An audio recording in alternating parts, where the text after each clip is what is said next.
Are you ready? Right now, from Reno, Nevada, you've seen him with Barbara Mandrell, Lionel Richie, Kenny Rogers, the Manhattan Transfer, and Showtime. Right now, welcome Mr. Kirby St Romain.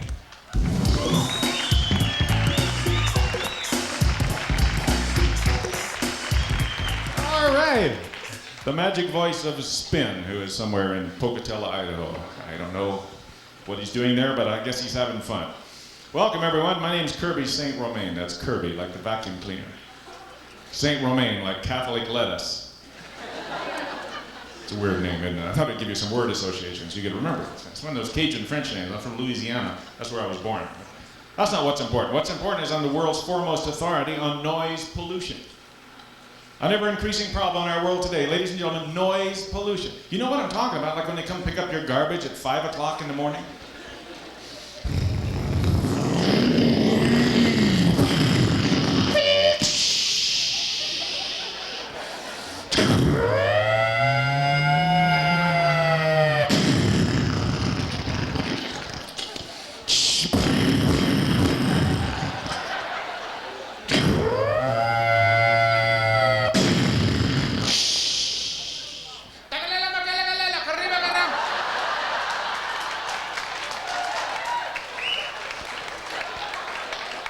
Don't forget, they back up to get to your house. Beep, beep, beep, beep, beep.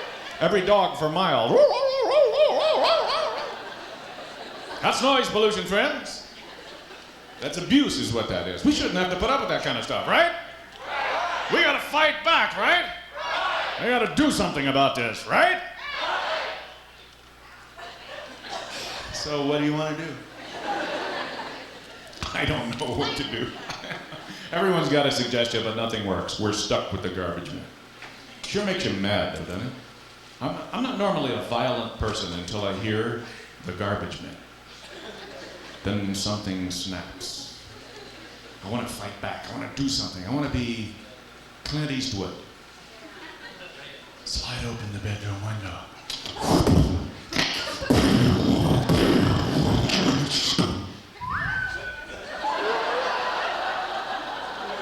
Just once. Or maybe I could be Arnold Schwarzenegger. Open the window.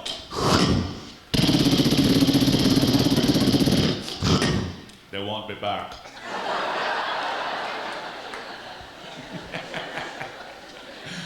Maybe just once I'd like to do that. Arnold Schwarzenegger. Now, Arnold Schwarzenegger, there's a guy who's having a good time, wouldn't you say? Got a new movie opening up this week. Gonna make a few more $1 billion off this one. Last year he had Terminator 2, where he plays a super indestructible robot from the future who can mimic any human voice but can't pronounce his own R's. I'm a robot, are you afraid?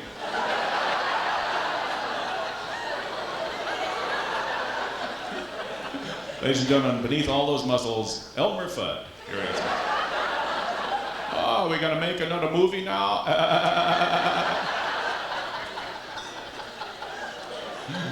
Arnold. I'm just making fun of Arnold because I'm jealous, I guess. I'm just kidding around now. I realize you can't throw open the bedroom window and start shooting at people. Can't do that kind of stuff, unless you live in LA.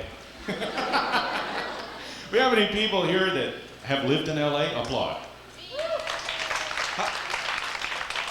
See, we have a few survivors, people who've made it out. I only say this because I used to live there myself. I tried living there, mainly because they tell you if you're going to be in comedy, you got to go down to Hollywood and hang out in all the comedy clubs and try to get discovered, try to get on TV and all that stuff. So I was ready. I loaded up the U-Haul, I headed for LA. Lucky me. I got there just in time for the freeway shootings.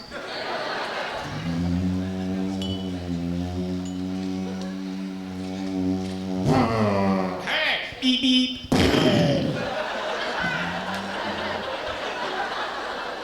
Welcome to Los Angeles. It was terrible. Remember hearing about that? It was in the paper. It was a fad down in LA for a while. Everyone was shooting at each other on the freeway. I even got a ticket for using a .45 in a .22 caliber zone.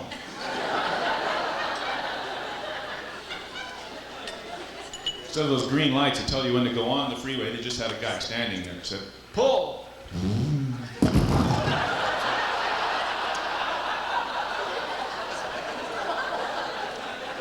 Maybe I'm exaggerating. But it's my job. I just wasn't ready for the big city, I'll have to admit that. See, I live in a relatively small town, Reno, Nevada. You got any Reno people here, or people who go to Reno, or anyone ever heard of Reno? Of course, I guess the closest gambling spot to Salt Lake City, of course, is Window. Beautiful downtown Window. That's where everyone from Salt Lake City runs across the state line and goes, gamble, gamble, gamble, gamble. Moi? Next time, keep going. Go to Reno. Reno's actually a small town. There's only 2 freeways in Reno. One goes east-west and one goes north-south. It's kind of an LA starter kit. So I really wasn't prepared for the big city. I got down to Los Angeles. I was lost for days on freeways.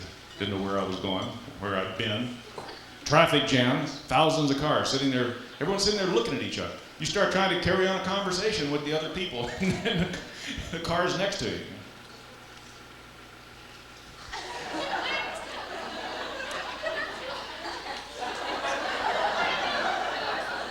People start getting weird. All of a sudden, here comes guys on motorcycles in a traffic jam. They go zipping down between the lanes.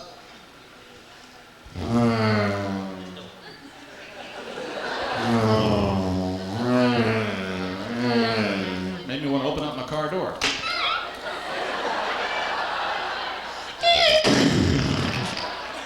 Got one. All the other drivers went beep beep beep beep beep beep beep beep beep beep beep beep beep. That's a big hero there for a minute.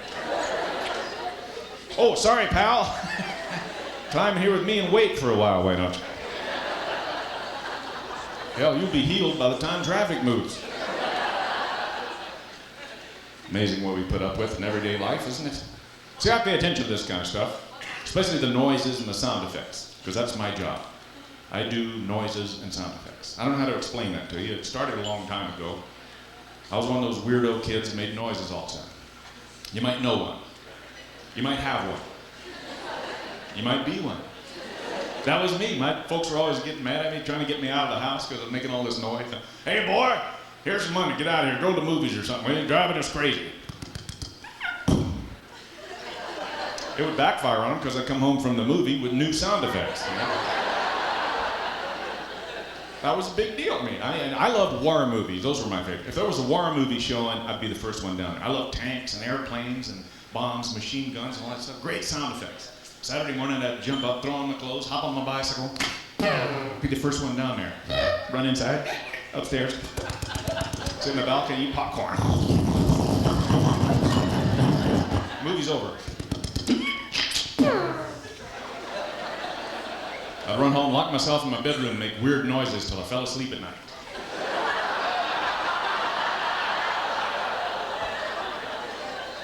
You're getting ahead of me here.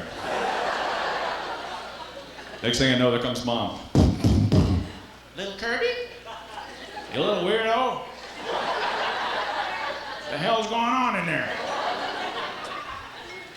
Oh, nothing, Mom. Be right out. Just playing with my baseball glove.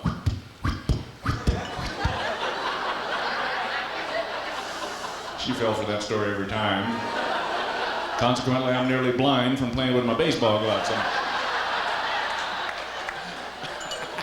Sounds like we got a few major leaguers here tonight, too, huh?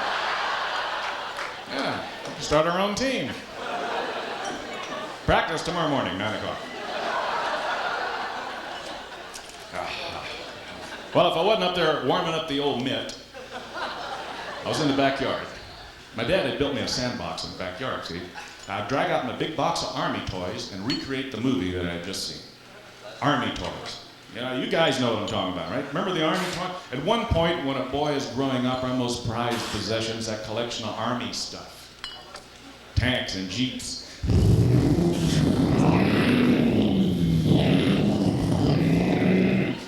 Bunch of those green plastic soldiers about this tall. Remember those? Used to buy them in a bag at the toy store. Bag o' soldiers, $3.95. It was a good deal, except they all look like this. You remember those? What were they supposed to be doing? Anybody remember? Hey, look, Sarge, there's an enemy duck. I'll get him.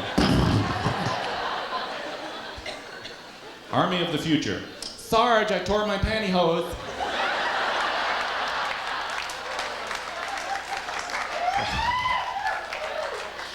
Oh, there I go again. I'm sorry.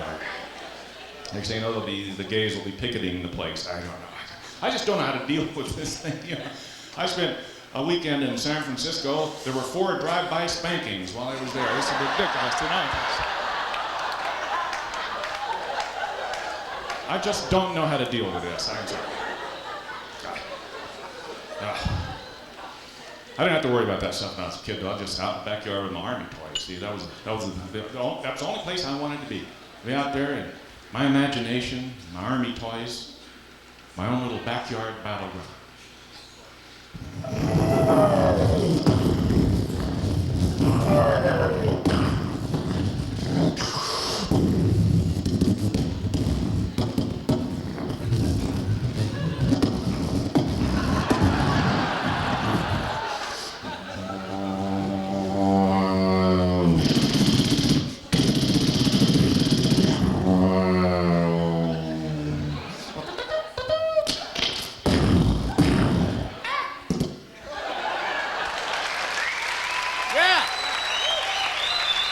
Remember that? Thank you.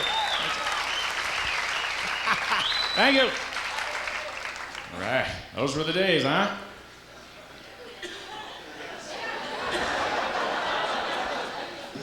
I don't know. One day, my dad walked out in the backyard. He said, "Hey, boy, you 40 years old. You got to get a job." And here I am. I got a job. Making the same noise as used to make in the backyard.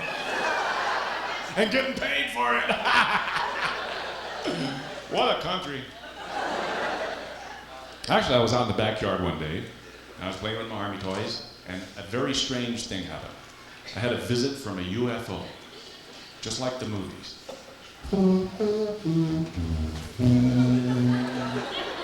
Well, okay, it wasn't just like the movie. This UFO was only this big around. It looked like a hubcap with lights on it. It was still scary. It was making a weird noise. It landed and a small alien got out. Strange, frightening experience.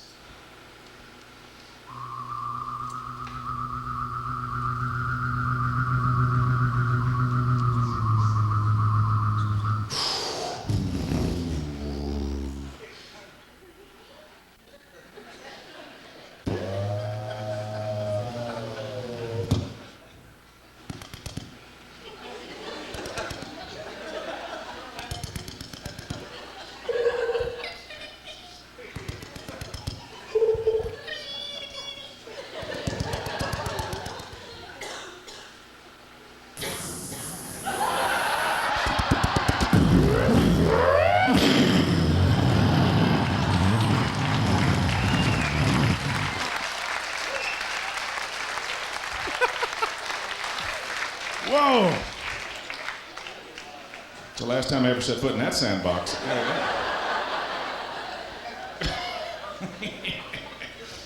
Well, you know, doing the noises and sound effects and all that stuff, you know, it's different now than, of course, than the old sandbox because it's show business now. I mean, look at this place. It's a nice place. We got a great sound system, the lights and everything, and the microphone. See, this is the secret to the whole sound effects deal, is the microphone. I learned how to do all this on the microphone because it'll take little noises, make them come out like big noises. Without this microphone, I'm in big trouble. I'll show you what I mean. An explosion like this.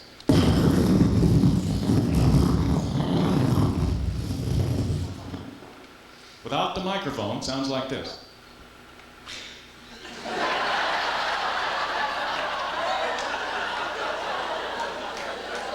Well, that's pretty exciting. Yeah. That's what I mean. It's a microphone technique thing. Makes it hard for me to warm up for the show. Creates a lot of problems that way because I can't come in here, turn on the microphone, start warming up my explosions while you're coming in to get your seats. Everybody be headed right back out the emergency exit. 911, 911. So what I finally decided to do is just before time to come on stage, I'll walk around the block a couple of times and warm up my explosions. I was just out there. Now, I knew what I was doing, but there's some poor people in this neighborhood. All they know is there's a weirdo out there walking around at night like this.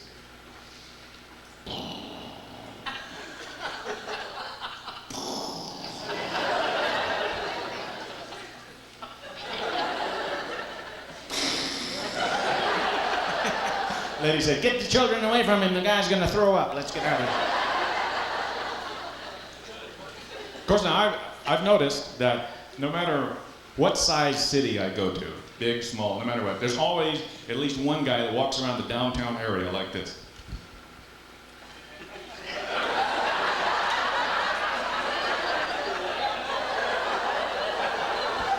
Huh? Right? All right, yeah. I just walk next to those guys. No one notices me.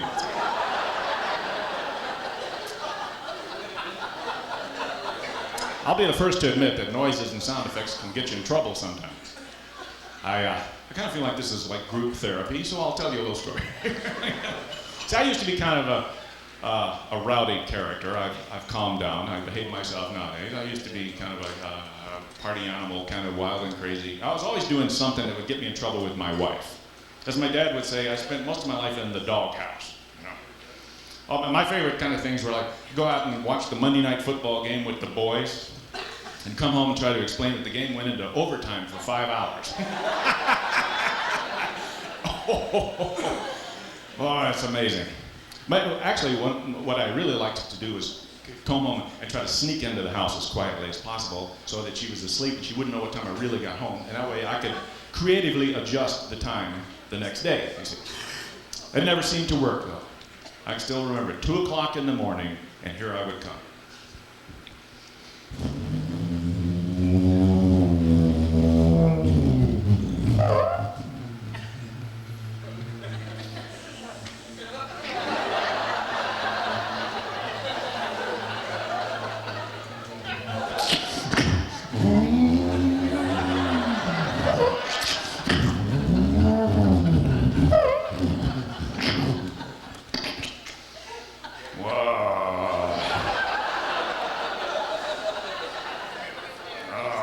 Beep.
Go play with the dog.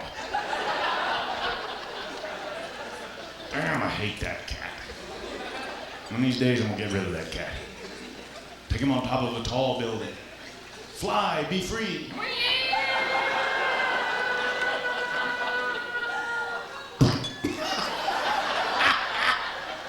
We'll see if they always land on their feet. El flato cato. Meow, meow, meow, meow, meow, meow, meow, meow.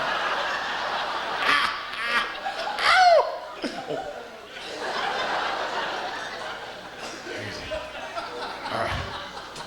Get a hold of yourself. This is it. The big one. Upstairs in the bedroom. Oh, God, let her be asleep. I don't want to hear about it. I'll never do this again.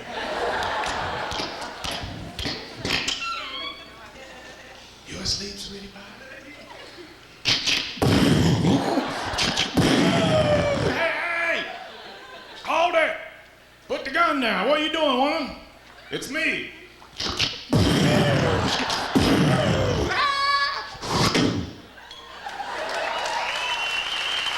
Thank you very much, folks. Thank you.